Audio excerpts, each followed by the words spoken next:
Today I will explain or maybe showcase how I approach IPvGO and how you could increase your chances and odds of winning against some more advanced AIs. So there, this is BitBurner. If you do not know what this game is, um, this game is about like being a hacker in a futuristic universe. However, there is a sub game which is IPvGO, and it is, as the name says, it is based on Go. And sometimes you may get different bonuses. And one of the best bonuses that you can get is the reputation gain, but it is gated behind the AI that is said to be mid AI. It also has a field advantage, so it is as if it has some extra pieces that you need to that you need to counteract by playing far better than the AI itself. And when you capture more, you get to counter this commie. This is the defense point at the beginning of the game, pretty much. So I always play on 13 by 13 because this is the best way to have at least some of the pieces left out. No matter the AI level, it is always the best to just set a subnet size of 13 by 13. However, it is harder to manage in scripts, so I do this mostly manually. But if it is better for you to like draw experience from someone, then hey, be my guest and let's get started. So um, let's randomize this a little bit. Okay, so first thing first, let's look at the map. Oh, it doesn't actually increase in size when I do Control Shift and plus. Anyway, the first thing that we would like to realize is are these barriers, like these un unusable pieces, because these form sometimes walls. So this is the wall that is being formed, and this is neutral wall, but you can make this as a part of your own defense, so to speak. And this part is sometimes it helps me to guide the AI away from my pieces or prevent capturing my own pieces. Um, because here's how I look at it. So here we have uh, the open field, but this pocket is can very easily be incorporated into your, let's say, couple of your easy beginning points, and then you could have a solid wall made around here, so solid structure, and you could extend to or form like continuous tendrils outside and maybe cut off some of the AI pieces that will be formed. So I usually cut off in the diagonal, and there is a reason for it, because if you do this diagonally, then you have very easy way to form structures like this, where one piece will give you not one captured point, but two, because this one is now inaccessible for the AI, since there is this self-suicide rule, and this prevents you from putting a piece surrounded by enemy pieces. So basically, I have an advantage of by placing this last piece, I have gained two advantage, not one.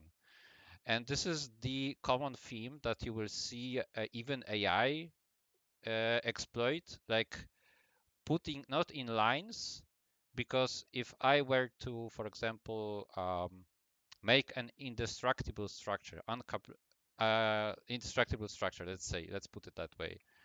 It will be a wall uh, of let's say pieces. Let me get back to this IPvGO.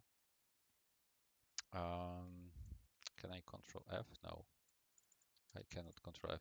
So pretty much what is said here in the advanced IPvGO is that you can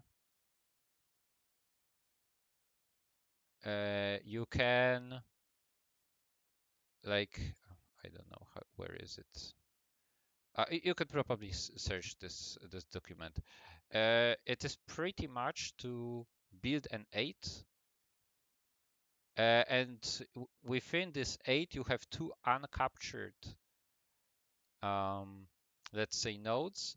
And since you put only one piece per move, this structure becomes uncapturable by your opponent because it is permanent pretty much. Because to capture a structure you have to disassemble it by basically cutting all of the other connections out of it. So for example, like I see this white piece here, it has four like whiskers or something like that, spreading outwards, which means that I need to surround it in um, uh, around four of its sides to pretty much capture this. I will try to do this right now so that you can see. So I will do it like this. Okay, so this is very nice situation because this is another one that I wanted to showcase to you. So this is 50-50.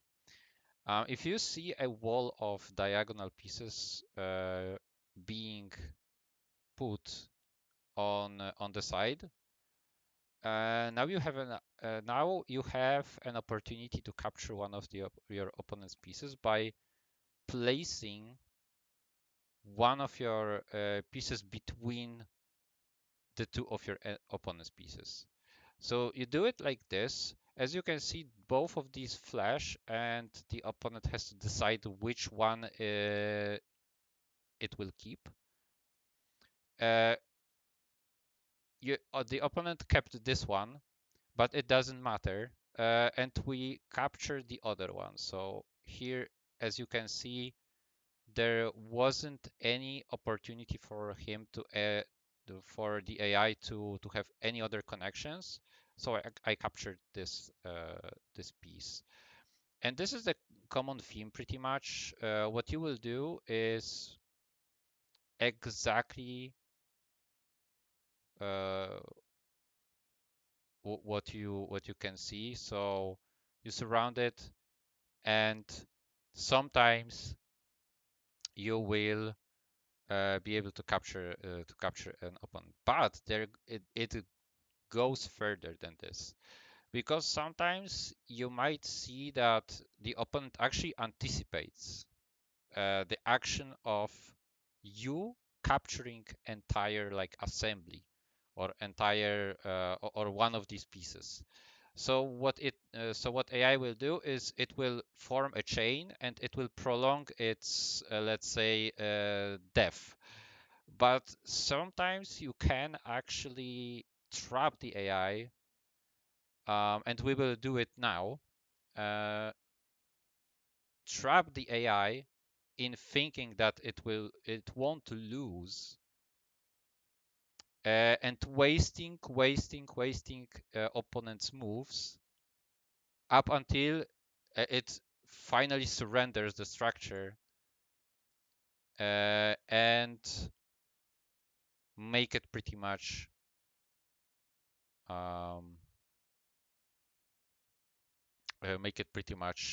dead for us to capture. So let's play further. So now I will try to prevent this AI from forming anything permanent here.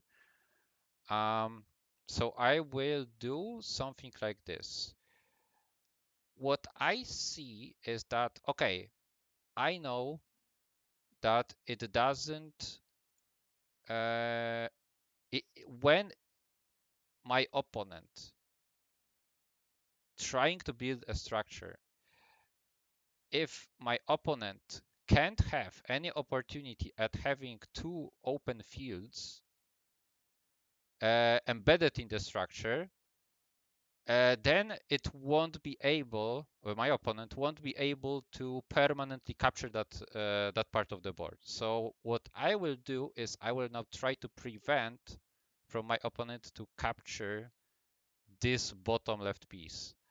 And it is very simple to do because uh, the only way for this structure to have two empty spaces embedded into it would be either this empty space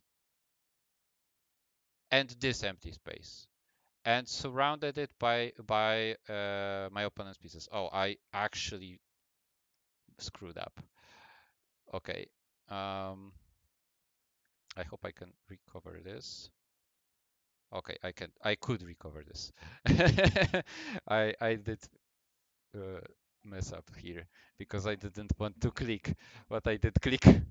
Anyway, so now this situation is pretty much lost for this AI, and we actually can leave this and focus on the on other part of the board, because now the only possibility for this AI to have any kind of structure was to have this piece and this part of the C1 and the E1 as empty, but it can never be like that anymore. So I leave this board to reclaim that piece of the board later. It is in White's possession here still, but this is pretty much mine, guaranteed. So I will build my board further. What this AI does is pretty much, I think it tries to cut off the top two rows of the board. This is a pretty decent strategy because it will give this AI a lot of points. So we could disrupt this, but I will just spread outwards and see what it does. Um, so I will try to encompass this area. Okay, that's good. And now I will try to approach the AI. Okay, okay.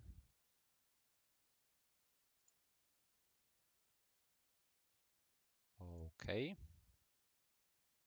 And now again, we have a 50-50 here. So let's see what's going to happen.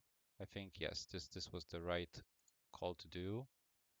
And the AI wants to cut me off from this side of the board, so I will just um, like anticipate that it would be a good idea for AI to capture this node, but by capturing this node, I make myself also capture this. And I also now we prevent this node from dying like that. Okay, so let's build further. Maybe in this direction. Let's taunt him a little bit. Okay. Okay. So let's save this one. And now let's capture with a 50-50. Okay, and let's capture again with a 50-50.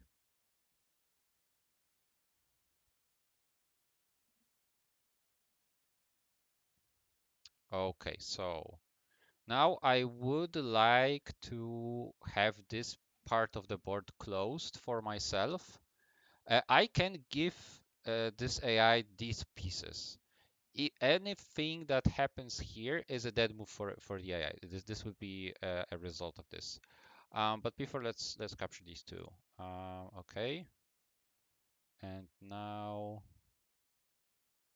let's start worrying about what happens here.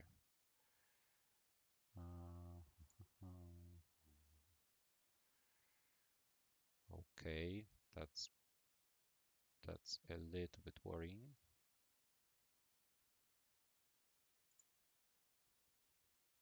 Oh, now I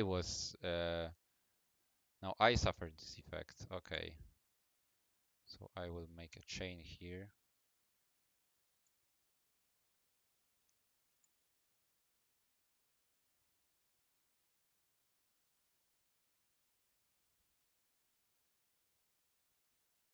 Okay, let's try to get these parts.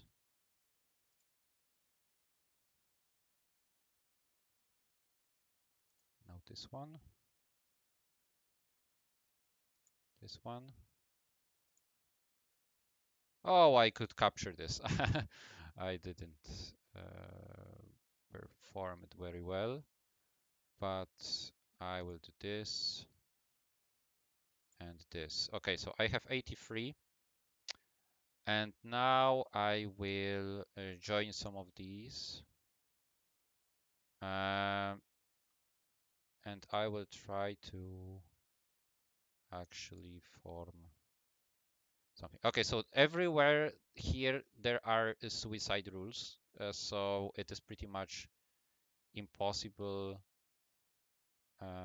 for me to lose a piece here.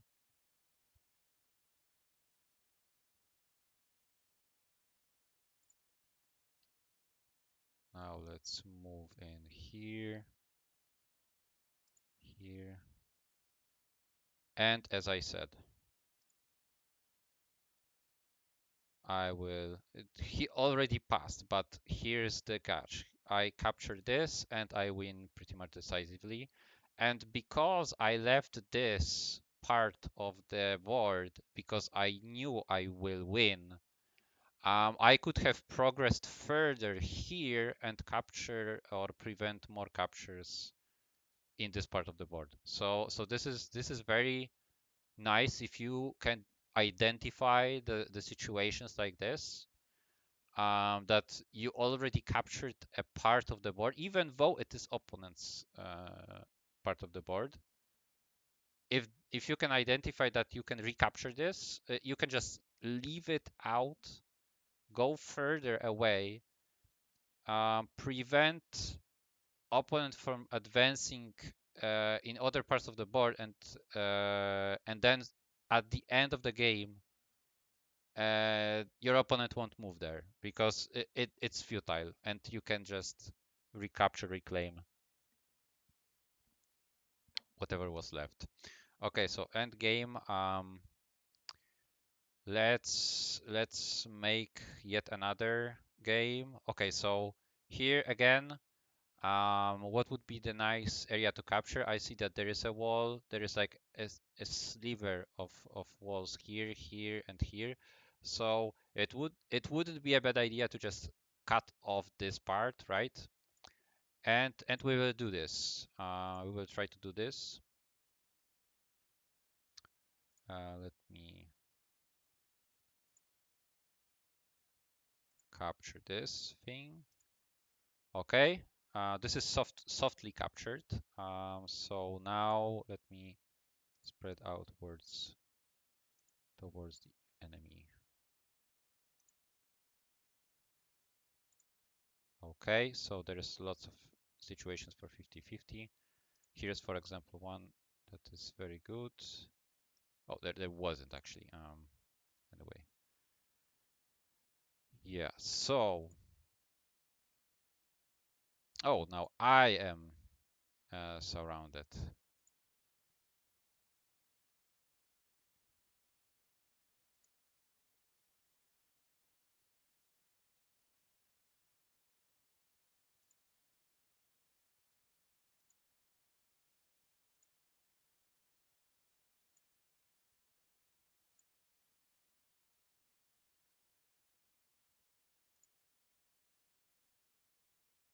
Oh, wow.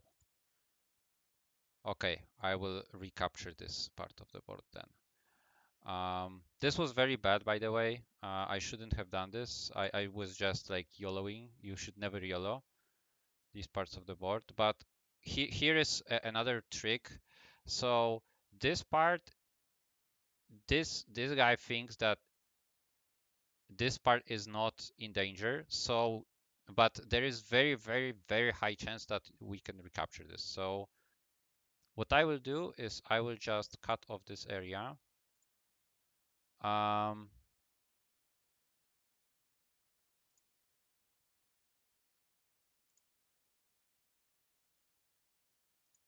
and then force this action of a capture here. So that was decent.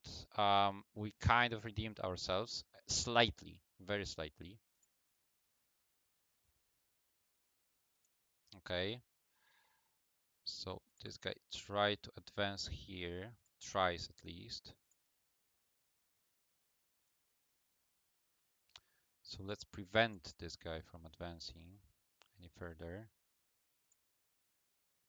Okay, so here's a 50-50 again. And this is a proper 50-50, so let's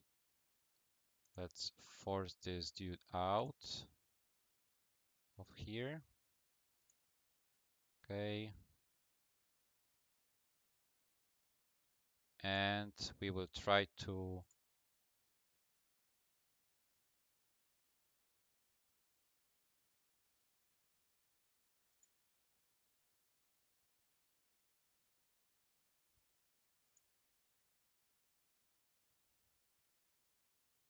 and we failed.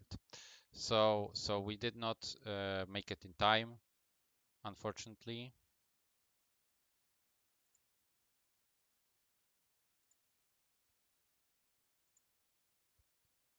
However, I will capture these 6 now very quickly.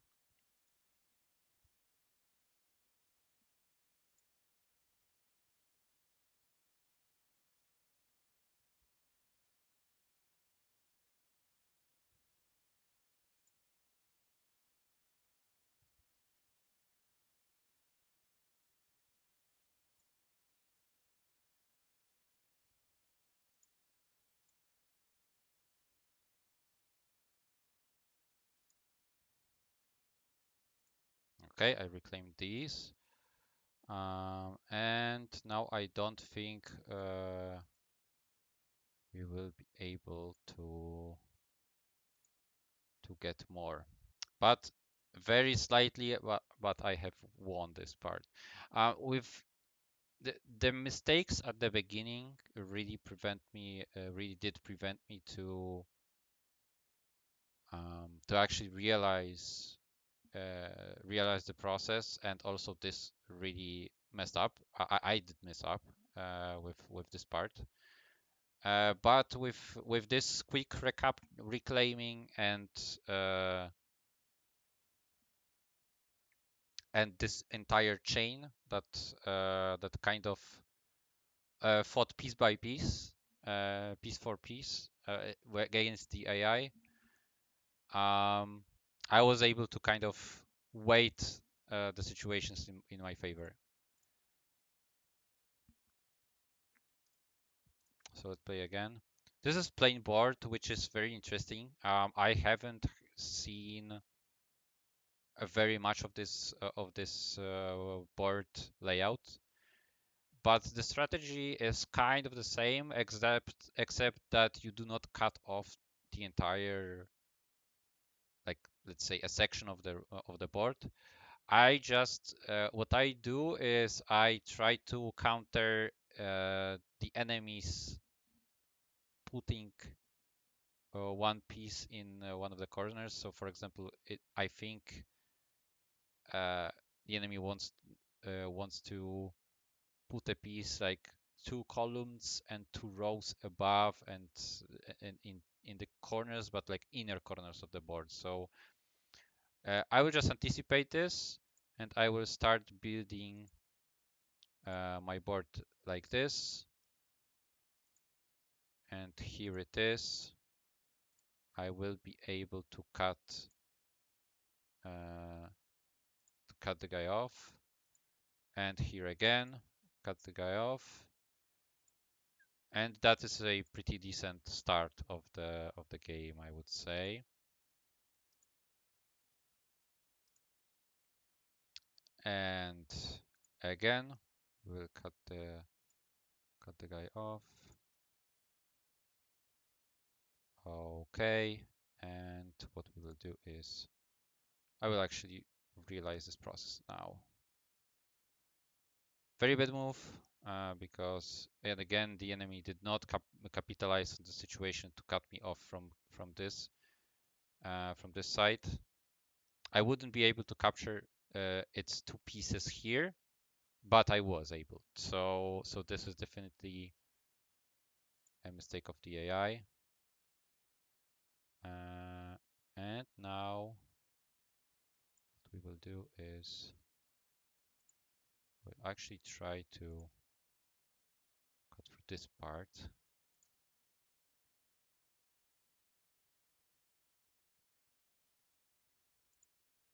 And a 50-50, like big 50-50. So this was really nice. And I think we have another capture right here. Okay, so this is going to be really nice as well. And that's how it goes, really. So what I will do actually is I will try to get this guy off from here, here. Okay. I will try to build some more coverage around this part of the map.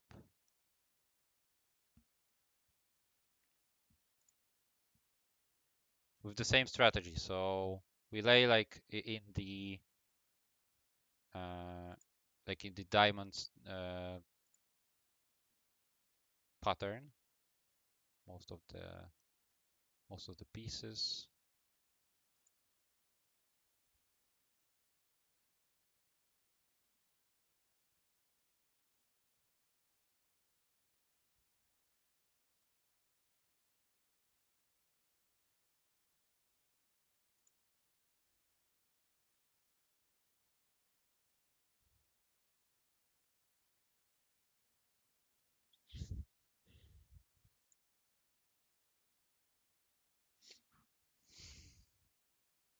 I think I messed up here actually.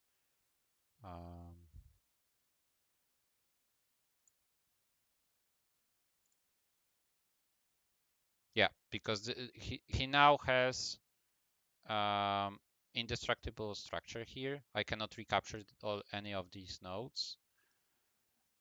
So I need to be on a watch right now with this part of the board.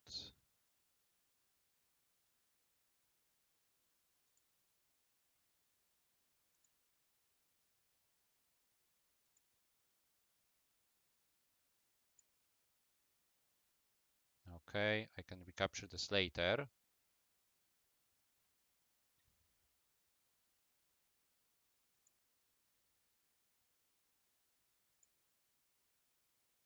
I did manage to capture this though.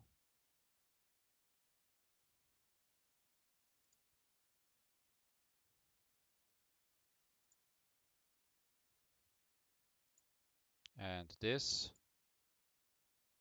as well. Very nice.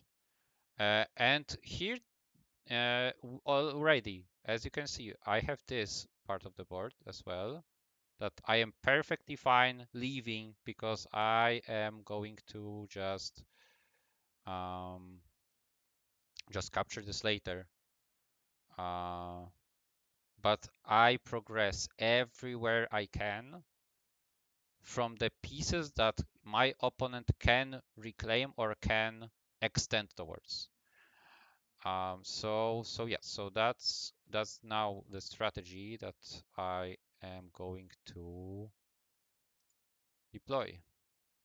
So we have a few dozen moves that AI can make.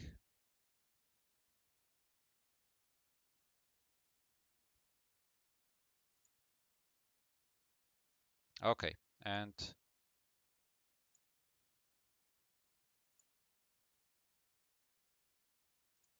Oh, thank you. That was nice.